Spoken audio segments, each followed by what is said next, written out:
Hi, this is Brad with Copper Creek Cuts, a lawn care company in Northeast Florida. Today, finally taking a look at the Split Fire 2265 log splitter. When I received this, it was right around the time a hurricane was coming through, plus the busy mowing season. So this kind of sat on the back burner for a few months. The folks at Split Fire were very kind about not really bugging me about it. They were like, oh, it's fine. Whenever you get to it, it's cool. So if you've never heard of Split Fire, they are a Canadian family-owned company that make log splitters. They have all different kinds. They let you build options onto all of your log splitters. So if you need to get one as affordably as possible, you can. But if you've got a little bit of extra money and you want to make it nicer, you can do that as well. This has a drop hitch, which will let you use this on a little bit smaller things like UTVs, ATVs, things like that. We've got an upgraded wheel kit. We can tow at, I'm going to put it on screen if I'm wrong, but right around 50 miles an hour. There is a light kit that you can get as well. We got the option of a Honda GX200 engine. The other thing you'll notice is this log table. This is, to me, one of the coolest things that I've seen on a log splitter, and it really eliminates you from having to get like one of those vertical ones. Those ones have a little bit more moving parts. Sometimes they're more expensive. So adding on this table lets you just roll the thing up and then lift it onto where you're cutting. This right here is some kind of synthetic material. So there's not metal on metal when it comes to this guy moving back and forth. There is one of these on each side, 4 sides. And as these wear out, this is what you replace. You never have to worry about your metal wearing out. Some of their bigger models will have 4-way ones that'll have extra cutters here so that you can split a piece of wood into 4 chunks. Now, as far as build quality, I don't have a lot to compare this to because this is my first log splitter, but I'm going to tell you what my mower dealer told me. So he held it for me for about a week. The amount of people who came by and saw this and asked about buying it or saying how nice it was. You know, there's a rental side of his business and he does have some log splitters. He said, hey, if you ever get rid of that, sell it to me. I'm gonna buy it from you. So he was impressed and he deals with this stuff every day. And then presumably the people who came by knowing about log splitters, they were interested in it too. The principle behind a log splitter is it uses a hydraulic piston to move a cutter that splits the wood. One of the neat things about this Split Fire is that it cuts in both directions. I keep saying cuts, splits. It splits in both directions. So you can load a log here, split it this way, load a log here, split it this way. The cycle time is one of the things that can kind of separate log splitters, whether you have a fast or a slow cycle time. Obviously faster is better, but the fact that this doesn't have to go back to a starting position, it can just cut in either direction. That does mean you're going to have faster cycle times on this than, you know, some kind of alternative that has to return to start. When it's coming in, it has something like 10 to 15% less splitting power. If that's what you're splitting, it's not going to matter. If you're splitting very large things, then you're going to want to take that into consideration. This log table has a weight capacity of 250 pounds. There's only a few places that had any kind of issues with paint, and it's mainly where it got strapped down. The assembly, the fit and finish is nice everywhere you look. There's nowhere where you say, man, they kind of skimped out on that. The packaging that they did when they ship it, they secure it down really, really well. All these stress points where you would expect most of the failures or cracking to occur, you can see they gusseted up everything. It did come shipped with oil, so we're good to go there. I'm not going to fill that thing up because I don't know how much cutting I'm actually going to do. Now, I'm not going to say this thing is easy to move, but it is relatively easy. They balanced it really well so that once you get it lifted up, it doesn't take that much effort to move it around, especially if it's on a harder surface. This is a one-person operation machine only, so never have somebody operating the wedge while somebody else is handling the wood. And if you've been using log splitters a long time and you notice any inefficiencies in this project, keep in mind it's probably me, not the machine. This is my first time running a log splitter. The flip side of that is if you see something I'm doing that could be better, please let me know. All right, so our choke is on, our fuel is on, our switch is on. We should be good. Spark plug wires plugged in.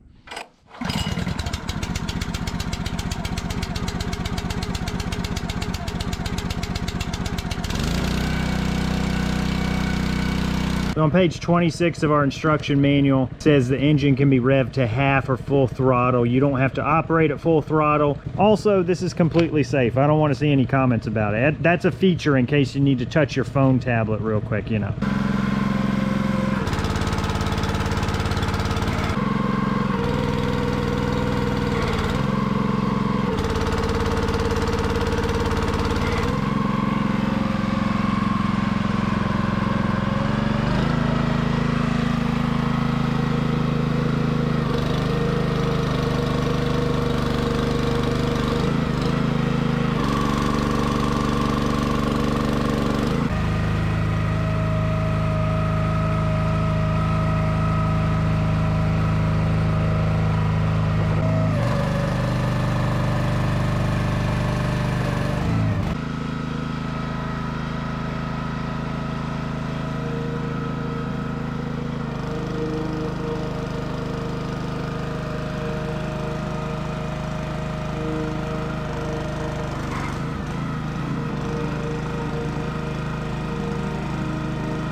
So I don't know if any of you would actually be trying to make kindling with a log splitter like this, but I wanted to see if you could. One, because I'm just running a fire pit. You know, I'm in Florida, so I don't have a big stove or big bonfire or anything. So smaller pieces are actually what's going to work out well for me, especially, where'd it go?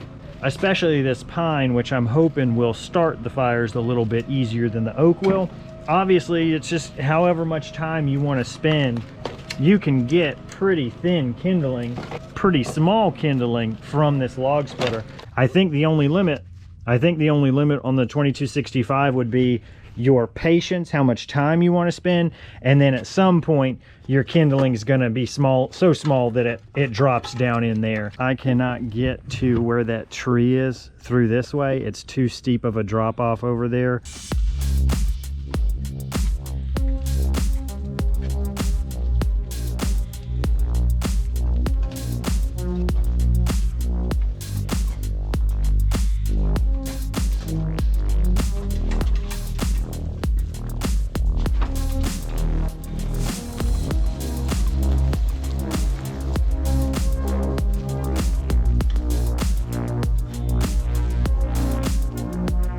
Well, it's actually still pretty relatively easy even over this grass. I mean, obviously it's not effortless, but it's not something I'm having issues with.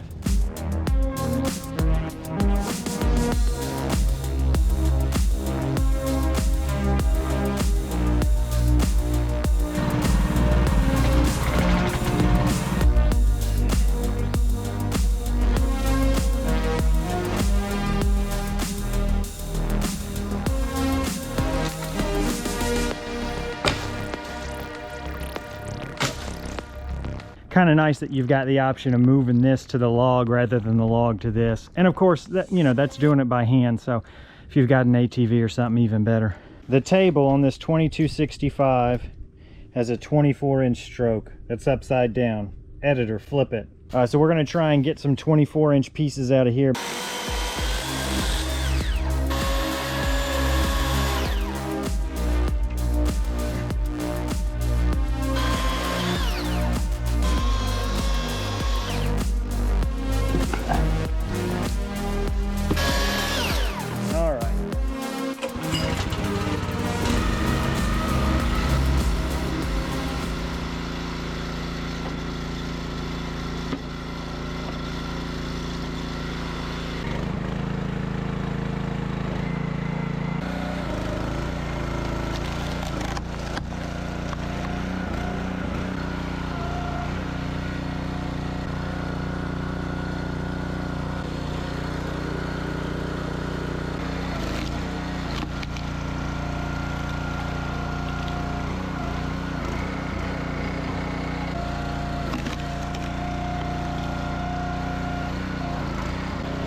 Shouldn't have skimped on the gas.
All right, it's been about a week since we ran this last, so let's take it over to the vacant lot I used and put some bigger rounds on it.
So unfortunately, the wood that you're seeing me split right now was actually a lot more rotted than I thought it would be. I apparently did not store these very well. It's been close to a year since this tree was felled, and I really should have lifted it off the ground. I didn't think bugs would be that much of an issue, but I was incredibly wrong. So I'm going to revisit this pile later and see if I can find some ones that are more intact. The inside of it was still pretty good, but I had to throw away a lot of the outside. But that was nice to have the Ventrac bucket because I could throw the junk pieces in there.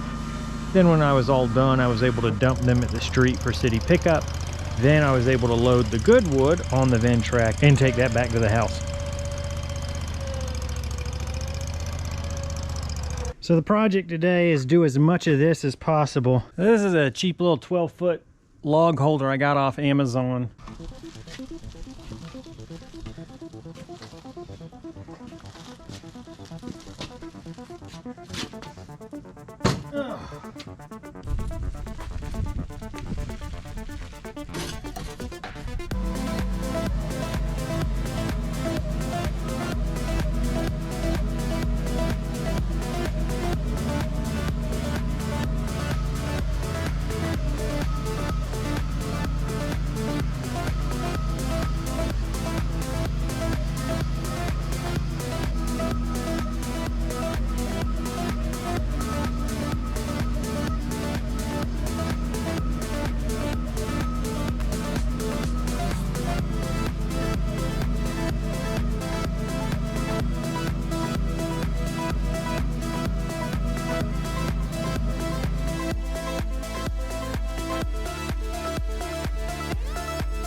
All right, so I think that's a good day. We are almost full there. Do I go a little bit more? No, I'm pretty much done for the day. I severely underestimated how much wood would be generated. I've still got a pile there, and then I've got that guy. Plus, I've got all the rounds that are still over there. So we're about another week or so into the future. You can see we've been doing a lot of work. We cleaned all that stuff up. This is the last of this tree that I have to process. Well, I lied. There's a few limbs there. So I've got quite a bit of wood that we've done with the split fire. This is two 12.7 foot racks right here that are full. And then we've got a 8.5 foot rack that we are working on filling. This may end up filling it, and I've still got a lot of those pieces over there.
All right, so I think I'll end that video here. In coming videos, I'll process the rest of that stump so you can see it split something that's maybe 30 something inches. We'll see. I got to tow this to a buddy's house and help him split, so we'll see how it tows on the road. I think under 16 inches, this thing will split it no matter what.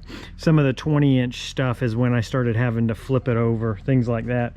Great little machine though. Stay tuned for more videos with the Splitfire 2265, and as always, thank you so much for watching. I really do appreciate it.